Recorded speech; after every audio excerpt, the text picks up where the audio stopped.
मोनालिस किचनमध्ये तुमचं स्वागत आहे। आज आपण खेकड्याचं कालवण कसं करायचं ते तुम्हाला मी दाखवणार। हे आपण खेकडे पूर्ण साफ करून घेतलेले आहे। सर्वप्रथम आपण तेल टाकलेलं आहे, त्याच्यामध्ये आता आपण लसूण टाकून घ्यायचं आहे। त्याच्यानंतर आपण हे लसूण थोडंसं असं ब्राऊन होतं तर आपण कडकडून तेलामध्ये करून घ्यायचं आहे।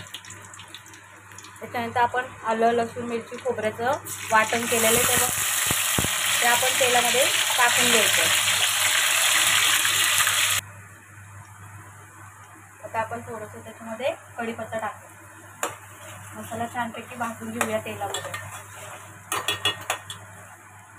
आता त्याच्यामध्ये आपण घरगुती तिखट लाल मसाला टाकून घेऊया 2 चमचे, 2 ते 3 चमचे। तुम्हाला जसं आवडेल तसं लाल तिखट तुम्ही आवडीनुसार टाकू शकता। त्यानंतर थोडंसं हळद, त्यानंतर थोडंसं गरम मसाला। आता हे सगळं आपण एकत्र चांगलं तेल सुटत तर भाजून घेऊया।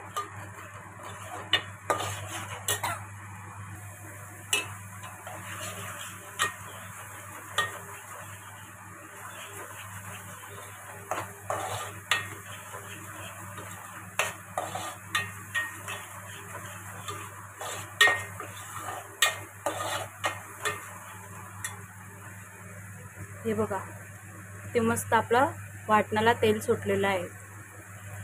अशा पद्धतीने आपल्याला सगळे मसाले एकदम भाजून घ्यायचे। आता आपण थोडंसं याच्यामध्ये पाणी टाकून घेऊ,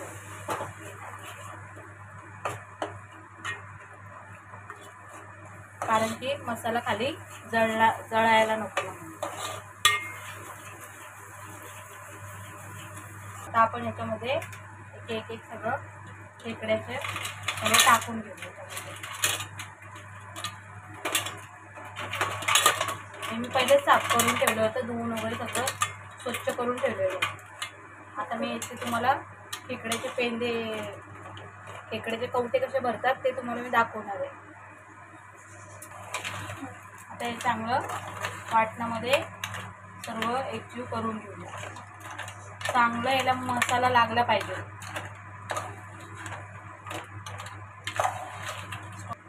आता आपण हे मसाला चांगलं मिक्स करून घेतलेलं आहे खेकडे। आता याच्यावरती 5 ते 10 मिनिटं झाकण ठेवूया। त्याच्यावरती आपण थोडं पाणी टाकून ठेवू।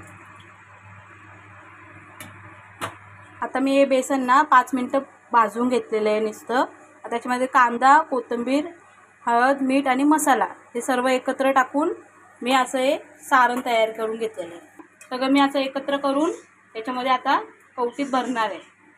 आणि हे कवटीमध्ये भरताना ना एक काळजी घ्यायची, कारण की हे घट्ट भरायचं आहे, जेणेकरून हे रश्यामध्ये सुटलं नाही पाहिजे।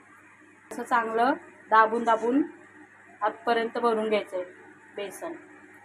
हे सगळं आपण अशा पद्धतीने करून घेतलेले आहेत कवट्या। हे आता आपण बघूया, उकळी फुटलेली आहे त्याला। आता हे चांगलं हलवून बघू।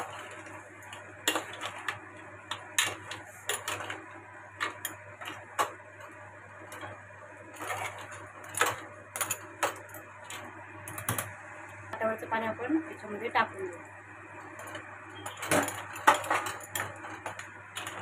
आपण त्याच्यामध्ये पाणी टाकून घेऊया रस्स्याला।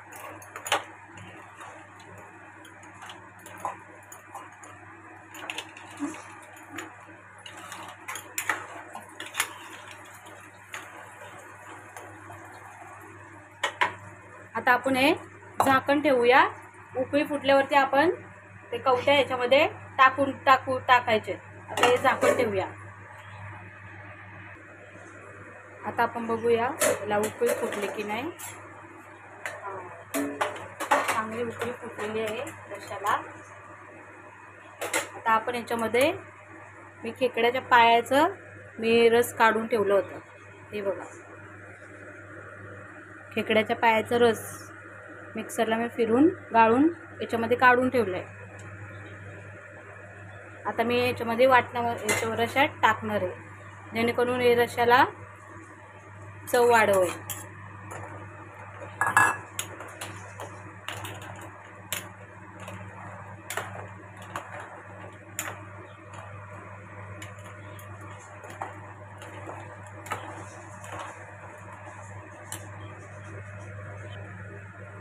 आता आपण याच्यामध्ये चवीनुसार मीठ टाकून घेऊया.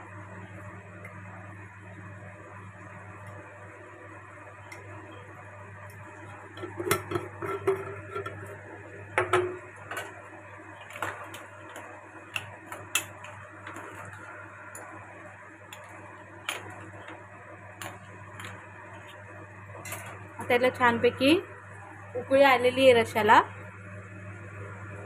बघा आपण आता याच्यामध्ये आपण एक एक कवटी करून सोडायची.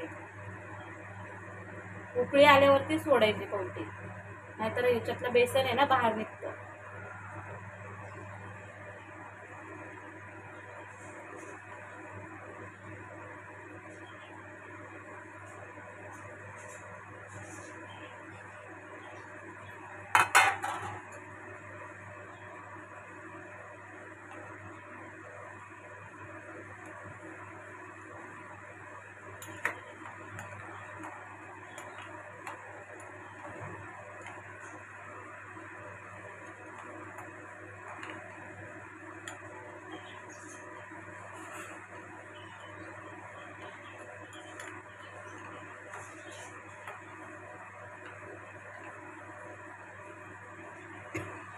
आता याला आपण 20 ते 25 मिनिटं शिजत ठेवूया, झाकण ठेवून. 10 ते 15 मिनिटं झालेले आहेत. आपला रस्सा शिजलेला आहे बघा. हे बघा किती मस्त पद्धतीने सुरेख रंग आलेला आहे कालवणाला. हे आता बघू शकता तुम्ही किती छान पद्धतीने रस्सा आपला तयार झालेला आहे. हे बघा आपले खेकड्याचं कालवण तयार आहे. आता आपण याच्यामध्ये गार्लिकसाठी कोथिंबीर वरून टाकून घेऊ.